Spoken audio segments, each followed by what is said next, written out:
Well, good morning again. Daniel Valdez again. Pleasure and honor to talk to you.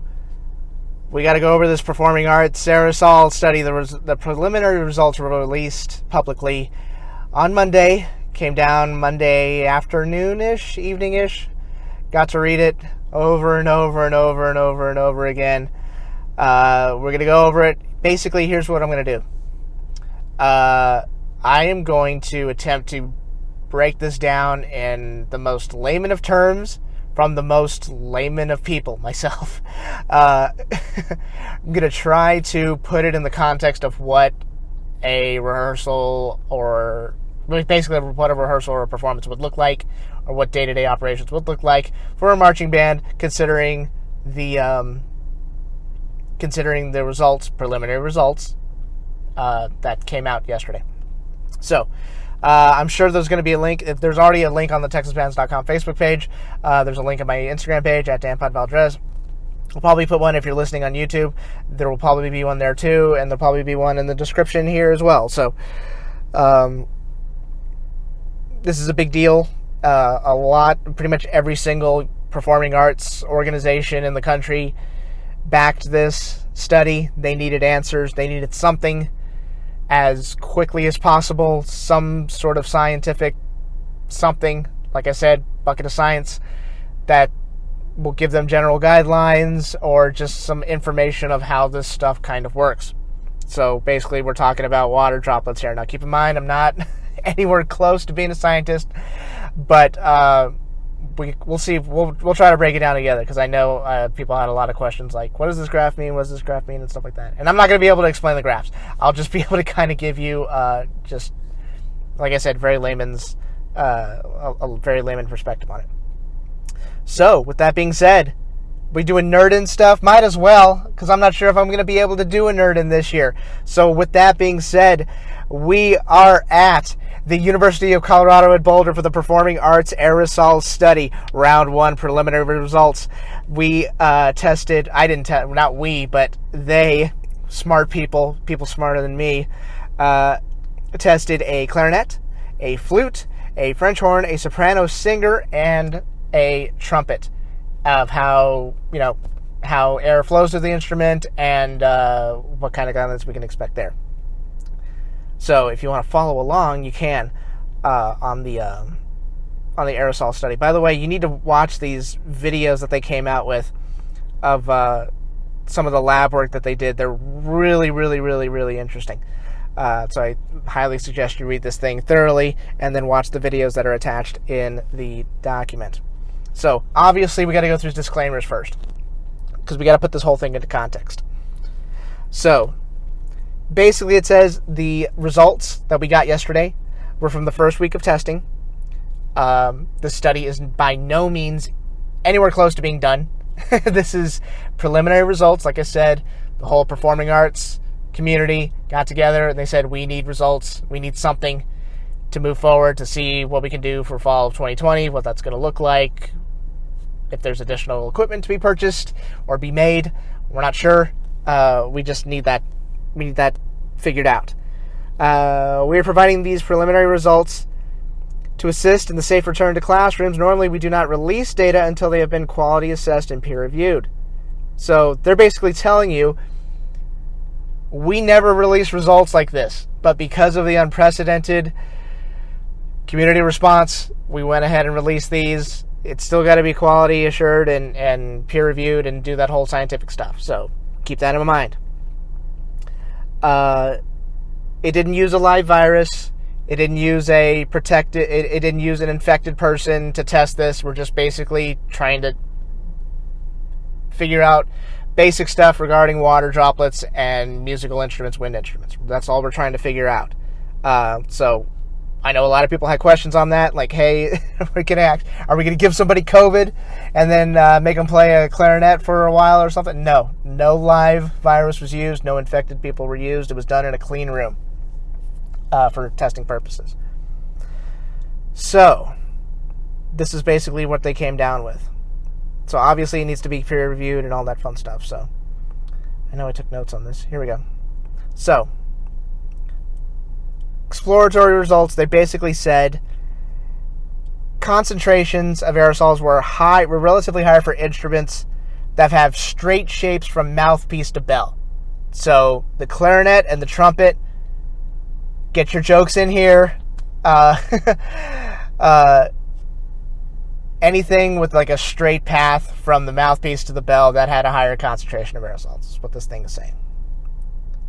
Masks and nylon bell coverings all reduced particle concentrations. We're going to get into that in a little bit, but there's scientific stuff here that says, hey, masks work not just on your mouth, but also on the instrument itself, and that's going to be a whole other topic.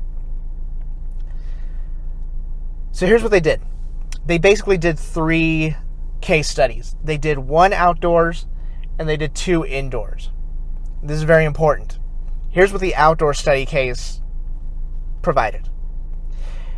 It was tested outdoors in a light wind field, about 2 miles an hour. 2 mile an hour winds. And it was done in a single wind direction, meaning they had the wind pointed in one direction only. What do we know about being on the field? If you've ever been on a marching field, you know that the winds change. You have an hour and a half, 2 hour rehearsal. The winds are going to change a couple of times during the rehearsal. So what does that mean? Because the winds change, you don't have to, and I don't want to necessarily say worry, but you have to be mindful that everybody thought, okay, well, if you're going to play instruments, you just have to worry about the person who's in back of you and make sure they're 6 feet away. Which is true, but you also have to be mindful, the musician has to be mindful of the radius around them. All around them. Not just the person in back of them. Like, oh, there's just one person in back of me, not a big deal. You got to take into account wind. So if it's blowing one way, that could affect other people to your right or your left or your front or your back. So that is something, that's something that the study is suggesting. That's it. The presented COVID-19 concentrations and infection risk will likely occur in a radius around the musician rather than just behind the musician. So that is something very, very important. The indoor case study. And here's this is something really important for indoor rehearsals. What they said, I'm going to get to that in a second. Basically, one of the case studies said with the heating and ventilation, the air conditioning stuff, in a band hall or in a commercial building, like the typical setup for a commercial building, you basically need to install HEPA filters for your HVAC system, and not necessarily recommended. It's not something that said, oh yeah, go ahead and you can have indoor rehearsals. It's definitely something that they said, hey, you're going to need to socially distance indoors. You're going to need to install HEPA filters, and even then, there's still a risk of infection with indoor rehearsals. And we're going to get to outdoor rehearsal stuff in just a second. So basically, this is what they found. Initial findings confirm that the effectiveness of social distancing directives to keep 6 feet apart, it's effective. Social distancing is effective. That is something they very clearly state here.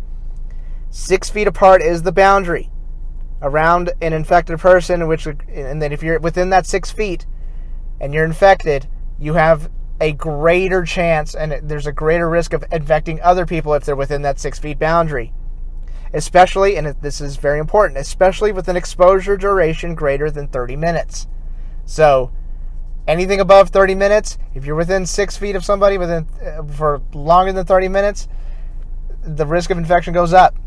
And there's graphs to support this whole, keeping 6 feet away. It's very clearly marked, at least it is to me. Probably not to some other people, but it is to me. And like I said, one of the indoor case studies, it's less with the common layout of what your heating and ventilation is like. Let's just say a band hall or commercial building. It doesn't say band hall specifically, but it says in a commercial building, the typical layout of how it's done, it's less effective at removing COVID-19 particles, which means you're going to yield a more persistent region of high COVID-19 infection rate. That's something very important to keep in mind if you're going to do indoor rehearsals. Then they come up with a series of general considerations. They have a couple for marching band, but just general considerations when it comes to wind playing. Masks should be worn by all students and staff prior to entering the performing arts room. Basically, they're saying masks should be worn at all times unless you absolutely can't wear them. Meaning, if there's sectional work being done and you're not being worked with, put your mask on. If you're doing long rests, if you got long bars of rest, put your mask on. Masks. For staff, for students, you basically have to have those things on the entire time unless you're in a situation where you actually kind of have to play. We need to talk about that in a second. No talking should occur in the room while a mask is being properly worn, without a mask being properly worn. Let's read that again. No talking should occur in the room without a mask being properly worn. If you are not wearing a mask, you need to shut up. Don't mean to get all snarky with you, but that's exactly what they're saying. There's no wiggle room on this. No talking should occur in the room without a mask being properly worn. It said, when possible, a mask with a small slit for mouthpiece access should be worn while playing, which means your nose needs to be covered the entire time. At least that's what they're suggesting. Remember, we wanted science on this. We needed some sort of scientific... These are general considerations. Now, of course, they can be refined later on as they find out more information. But this is what they're asking. They're not asking, but this is just general considerations. From what we studied, this is probably what you should do in order to reduce the risk of infecting people if you are infected with COVID-19. In instrument groups where a mask cannot physically be worn, the mask should be worn over the chin and replaced during periods where the student is not playing. No talking without a mask. No talking without a mask. No talking without a mask. Directors are like, how the heck are we going to do that? Because kids love when trust me, I've been in those rehearsals. When something's going really good or something's going really bad or something's going on, something interesting's happening, the second we stop playing, you're ready to talk to the person next to you. And they're like, no, don't do that. So that's going to be probably part of the, directors and programs are going to have to change the way they go to parade rest or the way they go to, we used to call it check. You put your instruments to your side or in front of you and you're just basically resting, waiting for instructions. They're going to have to add in, hey, put your mask on. Hey, put your neck gaiter on. I know programs are selling they're providing or selling neck gaiters to programs just because they're super easy. I wear them at work all day long. And I rotate them out with the masks that people have sent me over the past couple of months. But those neck gaiters are great. It's something to just cover your mouth, cover your nose, and it's really easily accessible, even when you're outside sweating in 105-degree heat, which I've done the past several weeks. It's just real easy to put it on, take it off, and, you've got your bases covered. Social distancing should occur as suggested by the CDC. So they've already said, hey, the 6 feet thing, that's 6 feet. 6 feet, 6 feet. You got to keep 6 feet.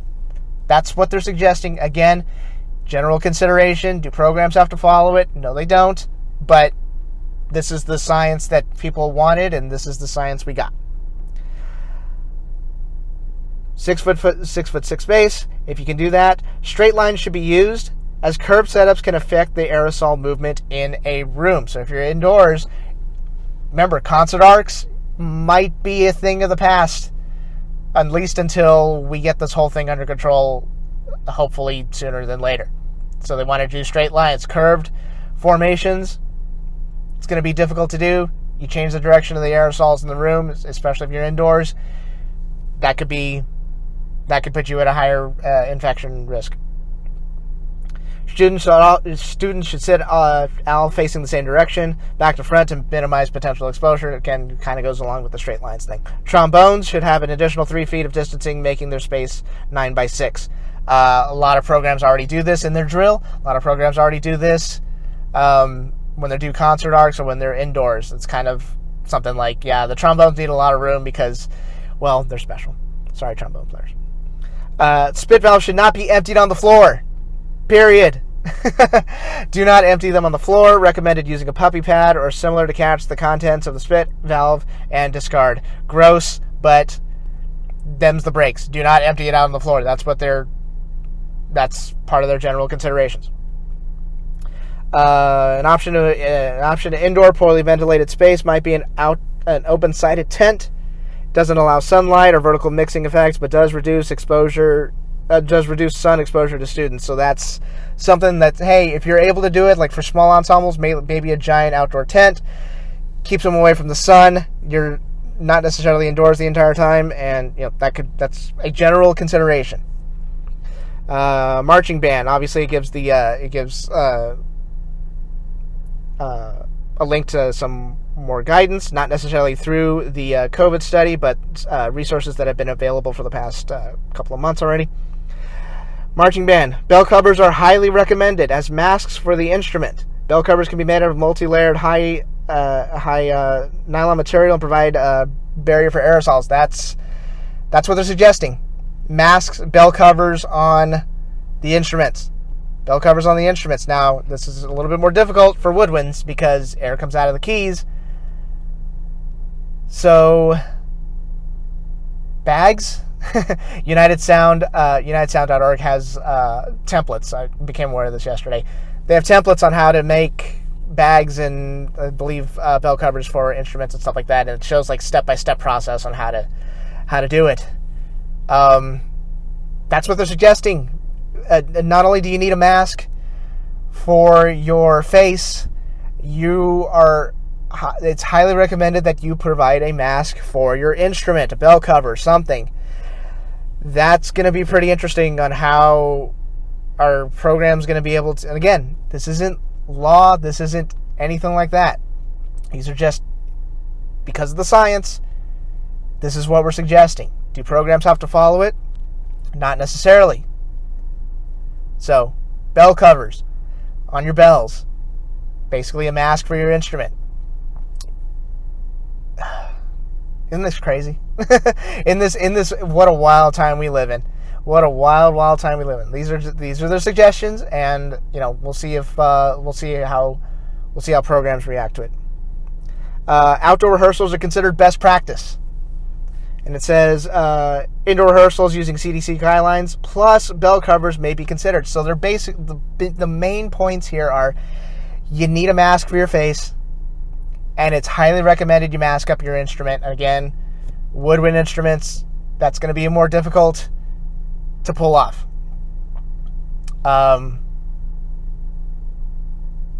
This is going to be very challenging. It's going to be very challenging to have a season this year, a competitive season this year.